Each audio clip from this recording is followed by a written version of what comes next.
দেশে ফেরার পর পাকিস্তানি বিপক্ষে টেস্ট সিরিজ জয়কে দেশের ক্রিকেটের সেরা অর্জন হিসেবে মানছেন অধিনায়ক নাজমুল হোসেন শান্ত। পাকিস্তানি বিপক্ষে অধরা জয় পাওয়ার পর এবার ভারত ও দক্ষিণ আফ্রিকা বিপক্ষে টেস্ট জিততে চান বাংলাদেশ অধিনায়ক। রিপোর্ট নিলয় মজুমদারের। পাকিস্তানের বিপক্ষে টেস্ট সিরিজ জয়ের পর ঢাকায় পা রেখেছে বাংলাদেশ দল। বাবর আজমদের বিপক্ষে এই অর্জনকে বাংলাদেশ ক্রিকেটের সবচেয়ে বড় অর্জন মানছেন অধিনায়ক নাজমুল হোসেন শান্ত। বেস্ট, আমার কাছে মনে হয় সবথেকে বড় অ্যাচিভমেন্ট এটা আমাদের বাংলাদেশ ক্রিকেটের, এবং এটা শুধু আমার একার ব্যক্তিগত কথা না, টিমে যারা আছে সবাই এটা বিশ্বাস করে। সো আলহামদুলিল্লাহ, খুবই ভালো লাগছে।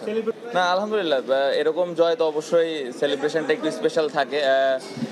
জিতার পরে ড্রেসিং রুমে সবাই অনেক সেলিব্রেট করেছে, সবাই হাসি খুশি ছিল। হোটেলে যাওয়ার পরেও আমরা সেলিব্রেট করেছি। পুরো জার্নিটাই আসলে অনেক আনন্দের ছিল। পাকিস্তানের বিপক্ষে অধরা টেস্ট জয় পাওয়ার পর এবার ভারত ও দক্ষিণ আফ্রিকার বিপক্ষে জিততে চান শান্ত। প্রত্যেকটা ম্যাচই যখন আমরা খেলি, প্লেয়ারদের মধ্যে ওই বিশ্বাসটা এখন আছে যে আমরা জিতার জন্য খেলছি, এবং আমরা যে জিততে পারি, আমাদের প্লেয়ারদের একটা সবসময় একটা জিনিস থাকে যে আমাদের এভিডেন্সের অনেক সময় প্রয়োজন হয়।